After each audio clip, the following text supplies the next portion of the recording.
નમસ્કાર મિત્રો. જીએસઆરટીસી કંડક્ટરની ભરતી 2025ની નોટિફિકેશન આવી ગઈ છે.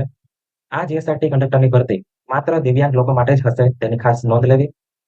આ માટે શૈક્ષણિક લાયકાત શું હશે, પગાર ધોરણ શું હશે, વય મર્યાદા શું હશે અને ટોટલ જગ્યાની સંખ્યા કેટલી છે અને બીજી બધી માહિતી આ વિડીયોમાં હું તમને જણાવીશ. આ ભરતીની કક્ષાનું નામ છે કંડક્ટર.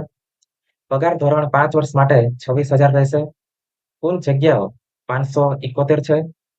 ઓનલાઈન અરજી કરવાનો સમયગાળો 16/9/2025 થી તારીખ 1/10/2025 રાતના 12 વાગ્યા સુધી અને ઓનલાઈન ફી સ્વીકારવાનો સમયગાળો 16/9/2025 થી 3/10/2025 રહેશે, તેની ખાસ નોંધ લેવી. તો આ ટેબલમાં તમે જોઈ શકો છો દિવ્યાંગતાના બેચમાર્ક પ્રમાણે ડિસેબિલિટી કેટેગરી કઈ કઈ છે, એ બી સી ડી અને ઈ. અનામત જગ્યા ટકાવારી કેટેગરી વાઇઝ આપવામાં આવી છે.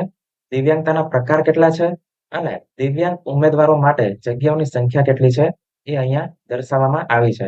હવે ઘણા લોકોને દિવ્યાંગતાનો પ્રકાર ખબર નથી હોતી કે તે એ બી સી ડી અને ઈ કઈ કેટેગરીમાં આવે છે. તો તે આપણે જોઈ લઈએ. અહીંયા આપણને દિવ્યાંગતાના કેટેગરી પ્રમાણે નીચે નક્કી કરેલ કેટેગરી આપવામાં આવેલી છે. ખંડ એ એટલે કે કેટેગરી એમાં અંધત્વ અને ઓછી દ્રષ્ટિવાળાનો સમાવેશ થાય છે. ખંડ બી એટલે કે કેટેગરી બી બધિર અને ઓછું સાંભળનાર લોકો માટેનો સમાવેશ થાય છે. ખંડ સી એટલે કેટેગરી સી મગજના લકવા સહિતની હલનચલનની દિવ્યાંગતા, રક્તપિત્તમાંથી સાજા થયેલ, વામનતા, એસિડ એટેકનો ભોગ બનેલ અને નબળા સ્નાયુઓ હોય તેવા લોકોની સમાવેશ થાય છે. ખંડ ડી એટલે કે કેટેગરી ડી સ્વલિનતા, બૌદ્ધિક દિવ્યાંગતા, ખાસ વિષય શીખવાની અક્ષમતા અને માનસિક બીમારી હોય તેવા લોકોનો સમાવેશ થાય છે. ખંડ ઈ એટલે કે કેટેગરી ઈમાં બહેરાશ, અંધત્વ સહિતની ખંડ એ થી ડી એટલે કે એ થી ડીમાં હેઠળની એક કરતા વધારે પ્રકારની દિવ્યાંગતા હોય તેનો સમાવેશ કેટેગરી ઈમાં થાય છે. તો જ્યારે તમે ફોર્મ ભરો ત્યારે આ ખાસ નોંધ લેવી જોઈએ તમારે દિવ્યાંગતાના કેટેગરી પ્રમાણે. હવે આપણે જોઈ લઈએ આ ભરતીનો સિલેબસ શું છે. ટોટલ 100 ગુણનું પેપર હશે.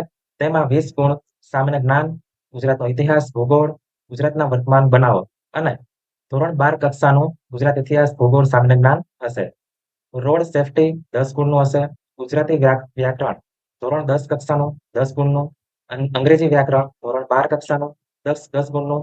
ક્વોન્ટિટેટિવ એપ્ટિટ્યુડ અને ટેસ્ટ ઓફ રિઝનિંગ 12 કક્ષાનું 10 ગુણનું હશે. નિયમને લગતી માહિતી, ટિકિટ અને લગેજ ભાડાના ગાણિતિક પ્રશ્નો એ 10 ગુણના હશે. 10 ગુણનું મોટર વ્હીકલ એક્ટ પ્રામાણિક જાણકારીના પ્રશ્નો, પ્રાથમિક સારવારના અંગેના પ્રશ્નો, કંડક્ટરોની ફરજો 10 ગુણની હશે. આ કંડક્ટરની ફરજો તમને નોટિફિકેશનમાં આપવામાં આવી છે, તમે ત્યાંથી પણ વાંચી શકો છો. એ 10 માર્કનો હશે. કોમ્પ્યુટરના ઉપયોગની પાયાની જાણકારીના પ્રશ્નો એ 20 ગુણના હશે. તો આ રીતે ભરતીનું આયોજન છે. તમે આ બધી જ જાણકારી મેળવીને તમે ફોર્મ ભરી શકો છો. થેન્ક યુ સો મચ આ વિડીયો જોવા માટે. All the best.